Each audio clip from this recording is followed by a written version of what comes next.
खोला नालाको मात्रै उठाउने भनेको थियो भने अहिले हाम्रो खोला नाला पनि परेको थिएन, बाटोघाटो पनि परेको थिएन। यस्तो झरीको बेलामा हामीलाई अन्याय गर्यो।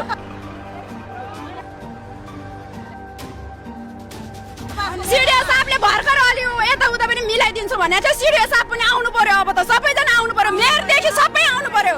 होइन भने छानबिन चाहियो। हाम्रो 3 पुस्ता हेरे पनि हेरोस्, 3 पुस्ता हेरे पनि हेरोस्। यदि पाएछ भने राज्यले मेरो नाममा कुनै जग्गा देखाएछ भने म जान तयार छु। हाम्रो यो ठाउँमा जग्गा छैन र अरू ठाउँमा सर यही छ, यही बस्तीमा छ। हामी देखाउँछु जग्गा। हाम्रो घर किन भत्काउने? सर हाम्रो घर किन भत्काउने? उहाँनिर पनि खाली छ जग्गा। हाम्रो अधिकार छैन, पार्टी राज्यको अधिकार छैन। राज्यले व्यवस्थापन गर्ने व्यवस्था छैन। हो मार्ने हो। जब 2 कोठा लागि म यत्रो गरिब जत्रो 18 वर्षदेखि बसेर आएको जत्ता घर भत्काउने कष्ट गर्नु हरि नभएको बिहानसम्म सिडिओको अगाडि हामी उनीहरूलाई छानबिन गरेर साइडमा लगाउँछ भने त कहाँ साइडमा लगाउने? अनि मात्रै नाप्नु पाउँछ, अनि मात्रै घर भत्काउनु पाउँछ। ल हेर्नुहोस् त, अहिले यहाँ हाम्रो हेटौँडा उपमहानगरपालिकामा वडा नम्बर 8 मा चाहिँ सुकुम्बासी बस्ती भत्काएर यहाँ चाहिँ सिटिभिटीको नयाँ बिल्डिङ बनाउनको लागि चाहिँ धमाधम सुकुम्बासी जग्गाहरू चाहिँ नापी भइरहेको छ। यहाँ नाप्ने क्रममा यहाँको सुकुम्बासी जग्गामा 20-25 वर्षदेखि बसिरहेका सुकुम्बासीको अलिकति पनि कुरा नसुनिकन दादागिरी पारामा चाहिँ यहाँ आएर चाहिँ जग्गाहरू नापिरहेका छन् होइन। यो ठाउँमा आइसकेपछि पहिला सुरुमा भोट माग्ने बेला त्यही वडा चाहिँ त्यही मेयरहरूले चाहिँ जनताको कुरा सुनेर म तपाईँलाई लाज पूजा दिन्छु, तपाईँलाई व्यवस्थित गरिदिन्छु भनेर हात जोडेर खुट्टा ढोगेर भोट मागे। अहिले जितिसकेपछि जनता यहाँ रोइ कराइ गरेर भुइँमा लडिरहेको बेलामा पनि वडा चाहिँ नगरपालिकाका मेयरहरू आउँदैन भनेदेखि त्यस्ता मेयरहरूलाई के भन्नु त? अब गाली गलौज गर्न मन लाग्छ तर हामीले गाली गलौज गर्न मिल्दैन। तर म के भन्छु भनेदेखि जनताको समस्या समाधान गर्नका लागि तपाईँहरू मेयर हुनुभएको, जनप्रतिनिधि हुनुभएको, जनतालाई यहाँ समस्या पर्दाखेरि एकचोटि आउनलाई के बिरिन्छ? तपाईँहरू आएर जनताको समस्या समाधान गर्छु, तपाईँलाई यो ठाउँमा व्यवस्थापन गर्छु भनेर भन्नु पर्यो नि त। तपाईहरु भन्नुहुन्न भनेदेखि तपाईहरु किन जित्नु भएको, किन त्यहाँ बस्नु भएको? छोडिदिनुस् तपाईको पद। अहिलेको यो हाम्रो वडा प्रतिनिधि र मेयर साहबलाई हैन के भन्नु चाहन्छु, यसैबाट जानकारी गराउन चाहन्छु। हिजोको दिनमा मिना लामाले यही आएर तपाईहरुको आँसु खस्न दिन्न, हामी तपाईहरुको व्यवस्थापन गर्छु, तपाईहरु सुकुम्बासी भनेर हाम्रो भोट लिएर मत लिएर जानुभयो। राम थापाले पनि त्यसरी लिएर जानुभयो। राम थापाको जिताउन लागि त हाम्रो स्थानीय हो। हामीले रात दिन नभनिकन खटेर 13 दिन चुनाव प्रचारमा जिताएको हो हैन। हामीले जिताएको, हाम्रो भोटले जित्नु भयो उहाँले हैन। आज हामीलाई यो पर्दाखेरि दुःख पर्दा आउनु भने यदि जनताको लागि गर्छु भनेर हिजोको दिनमा भोट लिएर जाने प्रतिनिधिहरूले आज यहाँ आउनु सक्दैन भने तुरुन्त अहिले राजीनामा दिएर चल्दियो। मिना लामा र बक्कै त साथ हुन्छ, मिना लामा र राम थापाले राजीनामा दिए हुन्छ। ल अबको चुनावमा त हो यदि जनताले चुनेको हामीले त्यसको लागि चुने हो नि त, हाम्रो रक्षाको लागि चुने हो नि त। राम थापा र मिना लामाले तुरुन्त कि यहाँ आउनु पर्यो, हाम्रो जनताको कुरा बुझ्नु पर्यो। होइन भने आजकै दिनबाट राजीनामा दिएर जाऊ, भाग अर्को आउँछ। फेरि अब 1.5 वर्ष त बाँकी छैन। सरकारलाई जिम्मा लगाएको सुकुम्बासीको व्यवस्थामा भन्नुहुन्छ हैन घरिको।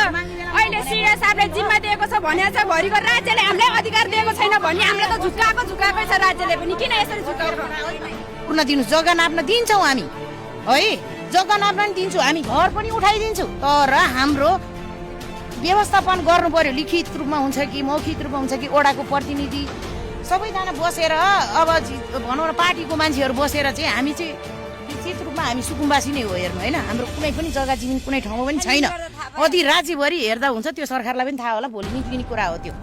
भनेदेखि हामीलाई चाहिँ व्यवस्थापन गरोस्, हामी छोड्छु के, हामीले यो नाप्नु नदिने भने होइन। अब चाहिएको रहेछ, यत्रो जग्गा देखेन छ यो सिटिभिटीले होइन। आज हामी गरिब जनताको जग्गा दिएर रहेछ, लियोस् नापोस्, तर हाम्रो पनि माग सुनाइ हुनु पर्यो। हामीलाई यहाँनिर हाम्रो व्यवस्थापन गरिदिउँ। दर्शकबिन, उहाँहरूको माग केही पनि होइन, उहाँहरूको ठुलो कुरो केही पनि छैन, उहाँहरू विरोध गर्न चाहनुहुन्न। तर उहाँहरूले जिताएर पठाएको वडा चाहिँ मेयरले चाहिँ उहाँको कुरा सुन्नु पर्यो नि त, जनताको कुरा सुन्नु पर्यो नि त। सुरुमा भोट दिने बेला चाहिँ पहिला सुकुम्बासीमा आएर चाहिँ भोट पाइन्छ कि भनेर उहाँलाई आश्वासन दिएर चाहिँ जिते र अहिले जितेर पदमा कुर्सीमा पुगिसकेपछि फोन नउठाउने, जनताको आँसु यहाँ झरिरहँदा पनि व्यवस्था गर्ने, यहाँ आउनु पर्यो नि त। कमसेकम जनताको जनताको लागि चाहिँ समस्या समाधान गर्न आउने, जनताको प्रतिनिधि बन्ने, जनतालाई समस्या पर्दाखेरि म तपाईँलाई समस्या समाधान गर्छु भनेर भोट दिएर गइसकेपछि त्यहाँ गएपछि तिमीहरू यहाँ आउँदैन भनेदेखि तिमीहरू के काम नेता भएको होइन। दोस्रो कुरो भनेको उहाँहरूले चाहिँ यो ठाउँमा आएर चाहिँ यहाँको सुकुम्बासी व्यक्तिहरूले चाहिँ जग्गा जमिन नाप्न दिनुहुन्छ, भत्काउन पनि दिनुहुन्छ, तर उहाँलाई राम्रो ठाउँमा व्यवस्थापन गर्नु पर्यो नि त। उहाँलाई थाहा छ काठमाडौँमा सुकुम्बासीलाई व्यवस्थापन गरेको हालत उहाँले देख्नु भएको छ। पानी परेको थाहा छ, हिलम्बे भएर बसेको थाहा छ। उहाँहरूको यत्रो ठुलो संरचना छ, उहाँले 5-10 लाख रुपियाँ खर्च गरेर यो सुकुम्बासी जग्गामा घर बनाउनु भएको छ। अब उहाँहरूले यो घर भत्काइसकेपछि उहाँहरू एउटा चौरमा गएर तिरपाल टाँगेर बस्नुपर्छ। अनि यस्तो अवस्थामा उहाँलाई यो घर छोडेर जान सक्नुहुन्छ? त्यसमाथि अहिले बर्खाको सिजनमा अलिकति धर्म गरायो नि यार, तिमीहरू पनि नेता हो, तिमीहरू जनताको समस्या समाधान गर्न आएको मान्छे धर्म नै गर्नुपर्छ कि। दिमाग सोचाओ, भोलि तिमीहरू मेयर पद छोडेर जाँदा पनि राजीनामा दिँदै राख्दा पनि भोलि पछि तिमीले गरेको काम 10औं वर्षसम्म देखिरहोस् न। कुर्सीमा छन्जेल मात्रै तिमीहरूको तारिफ होइन कि, कुर्सी छोडेर जाने बेला तिमीहरूको तारिफ गर्न सक्नु कि यहाँको जनताले। त्यही भएर म के भन्न चाहन्छु नि, जहाँसुकै छौ मेयरहरू अध्यक्षहरू यहाँ आएर जनताको कुरा सुन्दिने, सरकारले गर्ने कुरा हो। तिमीहरूको बलेर पैसा हाल्न पनि केही पनि छैन नि त। यहाँ र जनताको कुरा सुन्ने, जनतालाई व्यवस्थापन गरिदिने अनि जनताले छोडिदिन्छन् कि। मनलाग्दी पारामा सिडिओलाई कल गर्यो, पुलिसहरू पठायो दादागिरी पारामा होइन, अनि 500 जना मान्छेलाई चौकी लैदियो। त्यो गरेर दादागिरी तरले चल्दैन कि, धेरै समय चल्दैन। जनतालाई चाहिँ रुजाएर जनतालाई कसरी हुन्छ राम्रो ठाउँमा व्यवस्थापन गरेर घर भत्काओस् कि जनताले मजाले छोडिदिनेछन्। तर यहाँबाट भइरहेको बिल्डिङ घर भत्काएर अनि चौरमा लगाएर तिरपालमा सुत्न कसलाई मन हुन्छ त? जनताले सरकारले जनताको समस्या समाधान गर्ने, जनताको माया लाग्ने छ भनेदेखि जनताको यही ठाउँमा आएर ओडाछि मेयर, ओडाछि आउनु पर्यो। मेयर आएर जसरी तिमीले भोट मागेको छौ त्यसै गरी यो ठाउँमा आएर जनतालाई रुजाएर अनि मात्रै जग्गा नपाओ, म यही भन्न चाहन्छु। खाली जग्गा हुँदाहुँदै तपाईँहरू बसिरहेको बस्तीमा आएर हेर्नु, हामी देखाइदिन्छु यहाँ पशु केन्द्रको जग्गा छ खाली, यहाँ माथि गएर खाली छ, एउटा मात्रै घर छ त्यहाँ। खाली छ, त्यो पनि त्यो घर पनि छ नि, जग्गा हुने मान्छेको घर हो त्यो। अन्त बिल्डिङ 5 तलाको बिल्डिङ हुनेहरूको घरको जग्गा छ त्यहाँ, त्यहाँ गएर बनाउनुहोस् त, कसैले केही पनि गर्न आउँदैन। हामी त देखाइदिन तयार छ, तर हामीलाई नै उठाउने योजना हो क्या उहाँहरूको लागि। देशभरिबाटै अब सुकुम्बासीलाई हटाउने योजना बनाइरहेका छन्। खाली जग्गा हुँदाहुँदै यो ठाउँमा आएर डोजा चलाउने, ठुलो संरचना बनाउने भन्ने, संरचना बन्ने चाहिँ 10 वर्षपछि नि बन्दैन होला होइन। अनि यो सुकुम्बासी जग्गा हटाउने, सुकुम्बासीलाई हटाउने षड्यन्त्र यही छ। हटाओस्, सुकुम्बासी हटाओस्, उहाँहरू हट्न नि रेडी हुनुहुन्छ, तर राम्रो ठाउँमा व्यवस्थापन त गरिदिनु पऱ्यो नि त।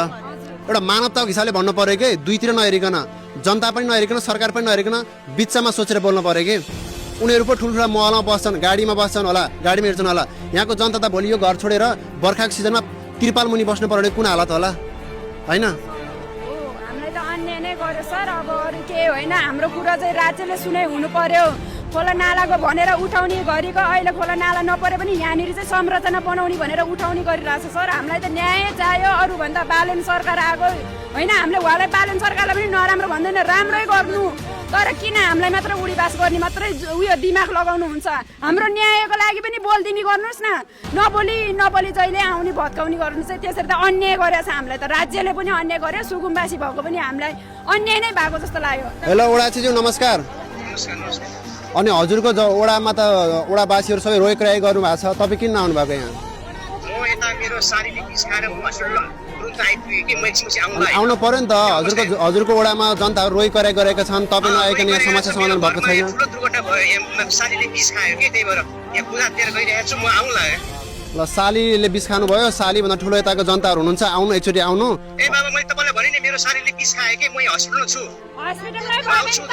ल अलिक चाँडो आउनु पर्यो है, अलिक चाँडो आउनु पर्यो।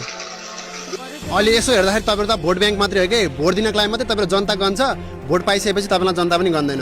जनता गन्ने भएको भएदेखि यहाँ आएर उसले यहाँ आउनु पर्थ्यो नि त, तपाईँहरू जनता सोचेको भए यहाँ आउनु पर्दैन थियो त। ओडा चाहिँ मेयरहरू त आउनु पर्थेन हो कि नै? हो, आउनुहुन्न उहाँहरू। किन हो, अब उहाँहरूले अहिले बाहिरै भागेर हिँडिराख्नु भएको छ। अघि पनि यहाँ नापी गर्ने बेला हामी आउँछु, तिमीहरूलाई कहीँ व्यवस्था गरेर मात्रै गर्छु भनेको थियो।